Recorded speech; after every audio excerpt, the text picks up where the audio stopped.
You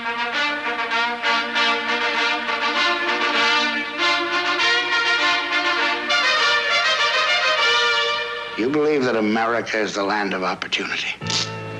Paulo Creed does. And he's going to prove it to the whole world by giving an unknown a shot at the title. And that unknown is you. It's the chance of a lifetime. You can't pass it by. Hello, everyone, and welcome to this Island Vote 2010 His whole life was a million to one shot. For the next half hour, we'll be talking with the three candidates running for Congress in the 2nd District. The district covers Huntington, Brentwood, Holbrook, Northport, Plainview, Oyster Bay, and parts of central Islip and Babylon. Now let's meet the candidates. The incumbent, Steve Israel of Dix Hills, is running on the Democratic, Independence, and Working Families lines. John Gomez of Bayport is running on the Republican and Conservative tickets. And Anthony Tolda of Huntington is running on the Constitution line. I'm a citizen statesman. I'm running because I feel this administration is thoroughly dangerous to America, that poor Republican leadership is what drove people in desperation to elect this administration, and I'm sick and tired of watching the two major parties let the American people down, defying their will and ignoring our Constitution. I'm a financial consultant and pyrotechnician. I have an educated perspective on the reasons why the financial crisis happened, the flawed policies of both major parties that led to the crisis, but more importantly, I have a viable 10-point plan for rebuilding the American economy stronger than ever. I come from a blue-collar family. I've worked my whole life, starting as a child, helping my parents out in their small business in Mineola. I will never forget the blood, sweat, and tears the bulk of the American people put into the pursuit of the American dream. I'm best suited in this race to fix our economy and streamline our foreign policy to better serve our national security interests at a fraction of the cost. All right, Anthony Tolda, your viewpoint on Obama economic bailout. Well, the Obama economic bailout is no different than the Bush economic bailout. It's both bailouts, and it's wrong both times. And it's a sad day in America where you have to look at an example of New Zealand when they had a crisis. Their bankers came to them on 2 separate occasions a few months apart and said that if we don't get bailed out, there's going to be a serious problem. The Prime Minister of New Zealand said, we have capitalism in New Zealand. We don't do bailouts, both times. As a result, the bankers had a strategy for economic recovery that included people paying interest only on their debt for a while. This resulted in a strengthening of the New Zealand economy long term. It resulted in New Zealand's currency strengthening at a time where the world currencies, the more dominant world currencies, being the euro and the US dollar, are consistently weakening. We could learn a valuable lesson by getting back to free market capitalism, and it's a shame that we have to learn that lesson to New Zealand when the world has learned that lesson from us in the past. I want to bring us back to that.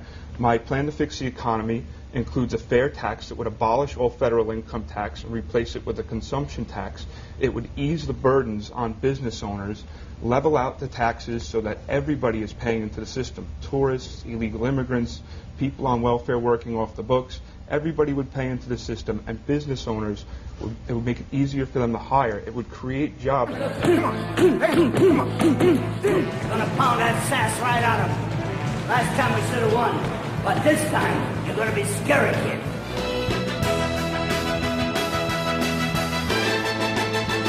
We're going down. No way.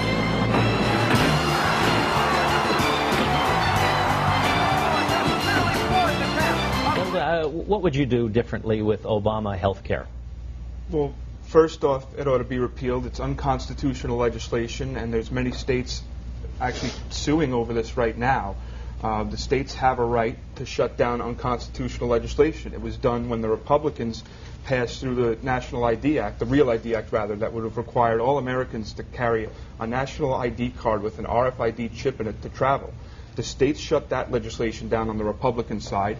The states, if they do the right thing for the people, will shut Obamacare down on the Democrat side.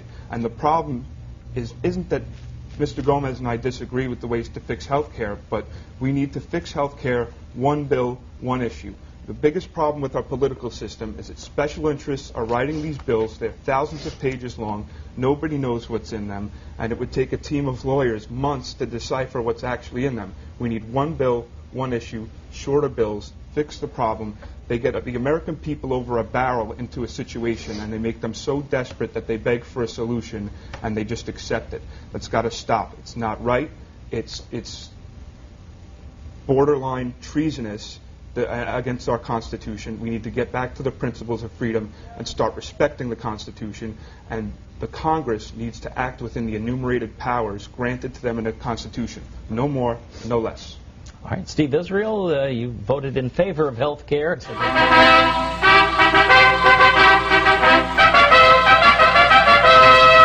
guy just don't want to win, you know. He wants to bury you. He wants to humiliate you. He wants to prove to the whole world that it was nothing but some kind of a freak the first time out. Rocky, his whole life was a 1,000,000-to-1 shot, but he's about to show the world he's 1 in a million. Why don't you stand up and fight this guy hard like you done before? That was beautiful. Rocky 2, the story continues. That's the reason why I voted for health care. John and Anthony say it's a government intrusion. I don't know what is a government intrusion about 30 million new premium payers in a private exchange trying to get insurance from a competitive model. Those insurance companies are now going to compete for their business. It is not socialism, it is good old-fashioned capitalism, that when you have a bunch of companies competing for 30 million new customers, they're going to try and get that business by reducing costs and improving services. So I stand by my vote. Anthony Tolda, you also had 30 seconds for rebuttal. You know, Congressman Israel at the town hall meeting on health care told us that this bill is going to create competition in the health care system. As someone that's a financial consultant and understands the long-term logistics of this, that statement is completely ridiculous to me. You get the government involved in a business, and they have virtually an unlimited credit card, whereas the private industry does not. That's where the fears of rationing come in, because you're going to destroy the private industry with the government involved. The challenge. I want all of America, I want the whole world to see me destroy this man after 2 short rounds. Rocky, do you think you have a chance this time against Apollo? I don't know, he looks pretty mad. The hope. I never asked you to stop being a woman, you know. Please, don't ask me to stop being a man. The tears. He's going to get hurt because of you. Well, if he goes blind, you walk away. I can't. I love him. The joy. It's really ours, Adrian. I can't believe you've done this. The pain. Don't worry about nothing. You just sleep as long as you want, okay? I'm gonna be here when you wake up. The struggles. You go back to being a two-bit nothing. The dreams. I think we ought to knock his block off. Absolutely. 15 rounds for the heavyweight championship of the world. I think you're going to see a real great battle in every sense of the word. That's what this fight is going to be. It's going to be a war. You're going down, man. You're going down. The most electrifying rematch in motion picture history. Rocky 2. Anthony Tolda, please, first. I would like to say in my case it's 30 not... seconds now, remember. Yes, it's not a case of conservative hypocrisy on my end, because although I disagree, I believe the casinos would be bad for Long Island, I understand that it's not within the enumerated powers of our Constitution for a United States congressman to handle. It must be dealt with at the local level, and I will abide by the decision made at the local level. I will not seek to interfere when it's an issue that is not within the enumerated powers of the Constitution. Federal recognition came, though, from the government. Well, it shouldn't. It should not be an issue federally. It's a local issue. Okay. I'm asking the people of this district to lead with me, to elect a leader in the first step to reforge a rebirth of freedom. I'm asking you to vote for peace, freedom, and prosperity. I'm asking you to help reclaim our shining city upon a hill, whose light is dimmed due to special interests and the politically correct increasing influence and separating our people from our Constitution. I'm asking you to tear down the walls between rich and poor, black, white, and Latino, men and women, Republican and Democrat, and rebuild America with the vision that our founding fathers had for us.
I can't believe this has happened. I can't. And I just want to say thanks to Apollo for fighting me, Apollo. I want to thank Mickey for training me. We love you, Ron! Yeah, and I love you too. Most of all, I want to thank God